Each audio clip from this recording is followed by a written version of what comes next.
हमको मालूम है आर का फॉर्मूला होगा root B by X into B X Y. ठीक है, हमको जो क्वेश्चन एक्सरसाइज 3.3 में उसमें रिग्रेशन इक्वेशन y दोनों दे दिया, y में x भी दे दिया, x और y भी दे दिया, और r निकालने बोला, क्या निकालने बोला r। तो r निकालने के लिए हमको b बाई x और b x वाई निकालना पड़ेगा। हाँ ठीक है, होमवर्क ज्यादा होमवर्क। ठीक है, अब इधर देखो, अब r निकालने के लिए b बाई x और b x वाई चाहिए।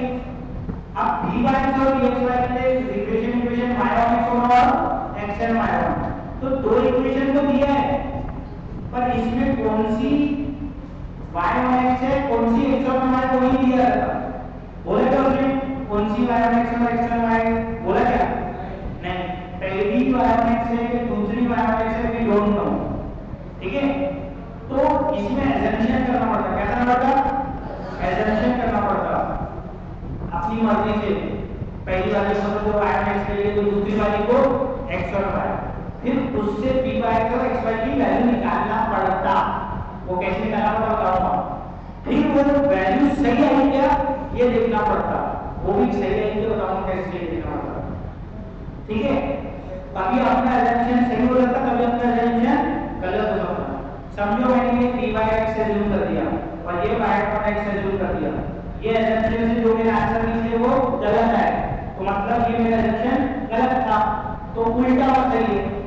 अगर मैंने ये पहली वाली क्या अज्यूम किया, समझो क्या अज्यूम किया y1 x, इसको क्या अज्यूम किया y1, इसको अज्यूम किया x1, फिर इससे आंसर निकाला b बाई x का b x वाई का आ रहा। अगर वो आंसर गलत है तो मेरा एजम्पशन क्या हो गया गलत, तो मतलब ये y1 x की ये क्या है x1 y है, क्या है ये x1 y, और ये क्या है y1 x है। ऐसा सॉल्व करना होगा, तो एज्यूम करना पड़ता है, एज्यूम करके वैल्यू निकालनी पड़ती। एज्यूम एजम्पशन सही तो सही कोई नहीं है, एजम्पशन गलत तो फिर से सॉल्व। तो इतना लंबा हम नहीं जाएंगे, पर ये मैंने इतना भाषण दिया लेकिन अपन इतना लंबा नहीं जाएंगे। अपन एक ट्रिक लगाएंगे, अपन क्या लगाएंगे ट्रिक, जिससे अपने को डायरेक्ट पता चल जाएगा कौन सी y1 x है कौन सी x1 y। वो ट्रिक है, ये रफ वर्क में करना पड़ता, ये क्या करेंगे अपन रफ वर्क, ये रफ वर्क में करेंगे। ये दिख रहा, हम ये कंडीशन चेक करेंगे, ये कंडीशन हम चेक करेंगे। अगर ये कंडीशन ट्रू तो पहली वाली y1 x, अगर ये कंडीशन ट्रू तो पहली y1 x, दूसरी x1 y। ये कंडीशन क्या है, a1 b2 less than a2 b1, यानी अब a1 a और b क्या है, a है x का कोएफिशिएंट, a क्या है x का कोएफिशिएंट, b क्या है y का कोएफिशिएंट, b क्या है ये याद रखो, a x का कोएफिशिएंट b y का कोएफिशिएंट बराबर, a किसका कोएफिशिएंट x का, b y का। 1 मतलब पहली इक्वेशन, 2 मतलब दूसरी इक्वेशन, तो a1 मतलब पहली इक्वेशन का x कोएफिशिएंट, b मतलब y, सेकंड मतलब सेकंड वाली इक्वेशन का y का कोएफिशिएंट। इधर देखो, चलो मेरे को बताओ यहाँ से a1 की वैल्यू क्या है, a1 की वैल्यू बताओ, a1 की वैल्यू क्या है 9, a मतलब x, 1 मतलब पहली इक्वेशन 9 इनटू b2 मतलब सेकंड इक्वेशन के y का कोएफिशिएंट, तो 4, 9 इनटू 4। अब a2 मतलब x का कोएफिशिएंट सेकंड वाली इक्वेशन का, सेकंड वाली इक्वेशन का x का कोएफिशिएंट कितना है 25, तो यहाँ डालेंगे 25 इनटू b1 मतलब x का कोएफिशिएंट, 1 मतलब पहली वाली इक्वेशन का, b मतलब y का कोएफिशिएंट, b मतलब y का कोएफिशिएंट पहली वाली इक्वेशन का कितना है 4, तो 25 इनटू 4, यहाँ से कितना आया, यहाँ से कितना है 36, यहाँ से कितना आया 100, 100 36 से छोटा है ना, तो ये हमारी कंडीशन ट्रू हो गई, क्या हुई ट्रू। तो ये कंडीशन ट्रू हो गई, तो पहली वाली कौन सी रहेगी y1 x, दूसरी वाली x1, अरे ए मतलब क्या? हाँ इस क्या इसका कोई भी सम अभी आने के गरम गरम आ रहा है। ए मतलब क्या? क्या कौन से फॉर्मूले? हाँ तुम्हारे जो रखो कि तुम्हारी इच्छा जो लिखना है। हाँ ठीक है, तुमको वैसे लिखना है तो ऐसे लिखो, लेकिन एक्स वेरिएबल होगा, ठीक है, इसलिए अपन नहीं लिखा। हाँ ठीक है, A for first X, B for Y, A for not apple, A for X, B for पहले A आता, where are you going here and there?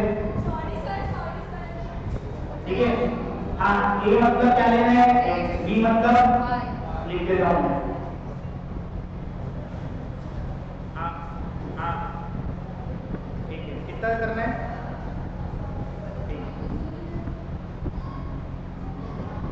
हाँ A मतलब कितना? X और B मतलब Y। 1 मतलब पहली इक्वेशन, 2 मतलब समझा? तो A1 मतलब पहली इक्वेशन का x का कोएफिशिएंट, A2 मतलब दूसरी इक्वेशन का x का कोएफिशिएंट, ठीक है। A लिख देता है तुम्हारे लिए A1 first equation x coefficient, A2 second equation, ठीक है, x कोएफिशिएंट, ये मतलब x ही होगा। B1 फर्स्ट इक्वेशन, समझ गया यार? ये करो समझा करो नहीं समझा। हाँ तो 36 40 से, और ये मॉडुलस है, क्या है ये? मॉडुलस मतलब नेगेटिव क्या है तो क्या लेना है? पॉजिटिव। ये तो पॉजिटिव है तो पॉजिटिव है। 36 100 से छोटा है ना, तो हम क्या एज्यूम करेंगे? पहली वाली क्या है? y on x। हम एज्यूम करेंगे first equation is y on x and second equation is x on y, ठीक है।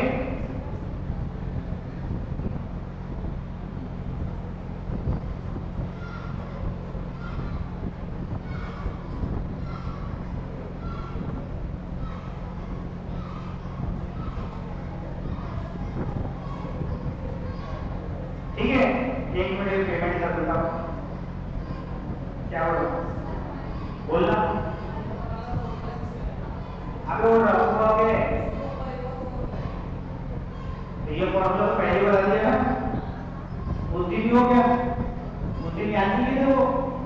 अबे उस दिन का फॉर्मूला है ना, r equal to root dy by dx square, उसी दिन कराया ना, r की वैल्यू कैसे निकालते थे?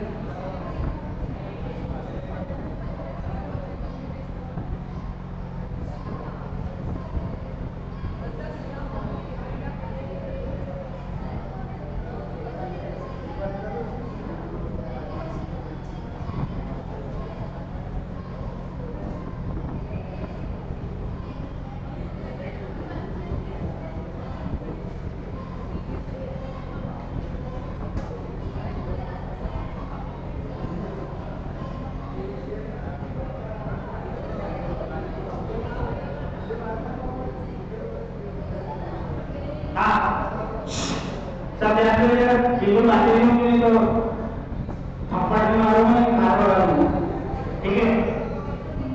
इधर ध्यान नहीं मारूंगा, वैसे ही बात लगा दूंगा, इधर इधर इधर बात लगा दूंगा, ठीक है। इधर जो बात करेगा उसको बोल रहा हूँ, तो बात नहीं करता उसको ठीक है। हाँ ये है 4/9x + 15 and 25x = 4/- 4/17। तो लिखेंगे assuming और तुमने सुनी नहीं क्या बोला? हाँ assuming फर्स्ट इक्वेशन है y। हम बताएंगे नहीं कि assume कर रहे, पर हमको पता है, लेकिन सामने वाले को क्या बताएंगे? में हम assume कर रहे। assuming फर्स्ट इक्वेशन है y और x and सेकंड इक्वेशन है x और y। तो जो इक्वेशन y और x है, कौन सी इक्वेशन? उससे p by x निकलेगा, क्या निकलेगा? और जो x और y है उससे क्या निकलेगा? ये कैसे निकलेगा? आप देखो बताओ।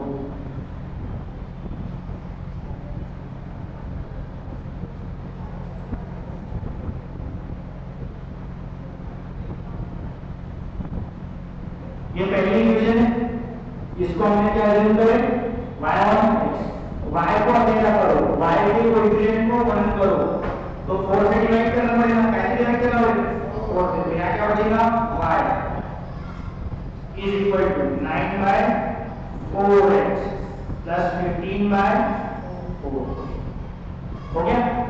अब यहाँ पर x के कोएफिशिएंट को पकड़ो, किसके कोएफिशिएंट को पकड़ो x के, जब y और x देखोगे y और x से b by x निकालोगे x का कोएफिशिएंट लिखना है, किसका ये x का कोएफिशिएंट रहेगा b by x, क्या रहेगा ये b by x, तो b by x की वैल्यू आ जाएगी 9 by 4, क्लियर है, b by x की वैल्यू आ जाएगी 9 by 4। अब सेकंड इक्वेशन को क्या अज्यूम करेंगे x on y, क्या है वो 25x प्लस बोलो 25x plus 25x is equal to हाँ 4y प्लस, इसको हमने क्या एज्यूम करें, इसको एज्यूम करें x on y, इससे निकालेंगे हम bxy, क्या निकालेंगे bxy, x के कोएफिशिएंट को बात करो 25 से क्या करना पड़ेगा divide, 4 by 25 y plus 17 by 25। अब y के कोएफिशिएंट को देखो, क्या है y का coefficient 4y 25, this will be your bxy, तो bxy क्या आएगा 4y 4y, is it clear, क्या आ गया 4y क्लियर, x का coefficient will be bxy 4y 25। अब हमने ये सही निकाले क्या, वो देखने के लिए हमको r स्क्वायर की वैल्यू निकालना होगा, इसकी r स्क्वायर, तो r स्क्वायर क्या होगा b by x into bxy, ये होता r स्क्वायर, ये होता ना r स्क्वायर। अब दोनों को मल्टीप्लाई करें, b by x और bxy को दोनों को क्या करें मल्टीप्लाई, तो ये आ जाएगा, एक आया तुम्हारा 4 बाय 25, एक आया 9 बाय 4, तो 9 बाय 4 इंटू 4 बाय 25, 4 4 कैंसिल हो गया, r स्क्वायर की वैल्यू क्या आई 9 बाय 25, इधर ध्यान दो r स्क्वायर की वैल्यू क्या है 9 बाय 25। अब अच्छे से ध्यान दो, r स्क्वायर की वैल्यू कितनी है 9 बाय 25, मतलब 0 पॉइंट समथिंग होगा, 9 को 25 से डिवाइड करेंगे तो 0 पॉइंट समथिंग आंसर आएगा, तो 0 पॉइंट समथिंग नंबर लाइन में 0 और 1 के बीच में होगा ना, 0 ये नंबर लाइन पे 0 है, ये 1 है, तो ये 9 बाय 25 यहीं पे आएगा ना, ठीक है। तो अगर r स्क्वायर की वैल्यू जो कि निकली 9 बाय 25, ये बिलोंग करती है 0 और 1 के बीच में, जिसके 0 और 1 के बीच में 0 और 1 की आ सकती है वैल्यू, तो हम बोलेंगे हमारा assumption is correct, our assumption is correct, हमको मालूम था हमारा करेक्ट क्यों है, हमारा सही आंसर आया, हमारा क्या है assumption हमारा करेक्ट था, आंसर भी सही आया। अगर r स्क्वायर की वैल्यू 0 और 1 के बीच में नहीं आती तो हमारा assumption क्या होगा गलत, फिर से उल्टा करके सॉल्व करना पड़ता है, जो y और x इसको x और y लिखना पड़ता है, फिर जो आंसर आता था वो करेक्ट होता था। लेकिन मैंने जो शॉर्टकट बताया उससे क्या होगा, उससे कोई प्रॉब्लम की जरूरत नहीं है, डायरेक्ट आंसर निकल गया सही होगा। तो हाँ इधर 9 बाय 25 मतलब मैं बता रहा हूँ 9 बाय 25 इसके बीच में 0 और 1 के बीच में, therefore our assumption is correct, या true, ठीक है। तो हम निकालेंगे r की वैल्यू, r की वैल्यू क्या हो जाएगी स्क्वायर रूट ऑफ 9 बाय 25 मतलब 3 बाय 5 मतलब 0.6, तो इस तरीके से r निकलेगा। x बार y बार मैं बताऊंगा, पहले r पढ़िए कैसे निकलेगा, ठीक है। y और x से b by x निकालो, x और y से bxy निकालो, x का coefficient will give you what b by x and y का coefficient will give you bxy, ठीक है। फिर r स्क्वायर में चेक करो, ठीक है, r निकल गया। अब x बार y बार निकालना है, तो x बार y बार देखो कैसे निकालेंगे, ये दोनों इक्वेशन को साइमल्टेनियसली साइमल्टेनियसली सॉल्व करेंगे। क्या करेंगे? सॉल्व करना था ना, वही रेसिपी में साइमल्टेनियसली सॉल्व करते थे ना, ठीक है। तो वो सॉल्व करेंगे, तो उससे जो x की वैल्यू आएगी और y की वैल्यू आएगी वो हमारा x बार और y बार होगा। वो हमारा क्या होगा? x बार और, ठीक है। साइमल्टेनियसली सॉल्व इधर कैसे करते हैं? साइमल्टेनियसली सॉल्व ऐसे ही करते हैं ना।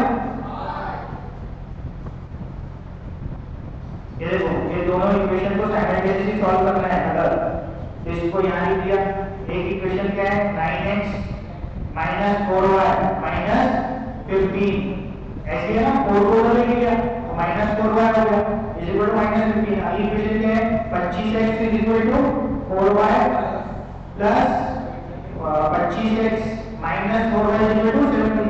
थोड़ा सिस्टमैटिकली किया, फिर उसके बाद क्या करना पड़ेगा? सब्ट्रैक्ट करना पड़ेगा। क्या करना पड़ेगा? सब्ट्रैक्ट। तो इसको सब्ट्रैक्ट कर लेते हैं, तो ये हो जाएगा प्लस माइनस माइनस, ये हो गया। तो कितना x आया?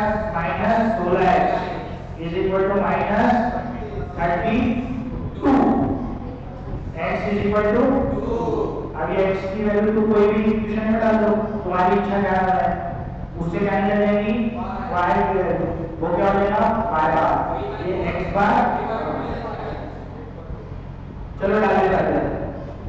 पहली इक्वेशन में हमने डाला तो 9 into 2 minus 4y is equal to minus 15, ठीक है। तो 18 minus 4y is equal to minus 15, minus 4y is equal to 3 minus 33 minus 33, तो y इज इक्वल टू 33/4। तो y bar will be equal to 8.25, बराबर। इस तरीके से निकल जाएगा। क्लियर है? ऑनलाइन स्टूडेंट को डाउट है पूछ लो। ऑनलाइन स्टूडेंट को जो डाउट है मुझे आज बात, हाँ हाँ हाँ, और लेट आओ, फिर आरएससी के बाद हो जाऊंगा।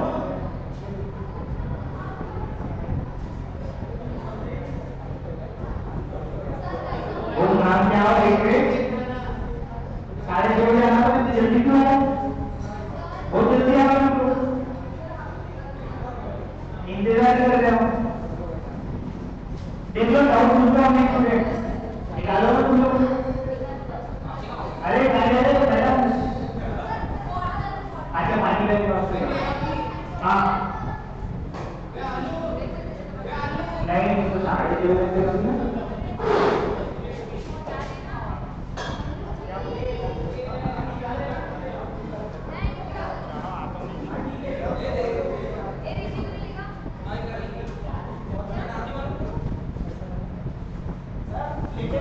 हाँ बोलो।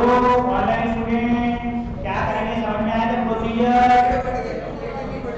आपको x और y और x एज्यूम करना होता है, और मैंने बताया इससे स्टडी एग्जामिनेशन आता है।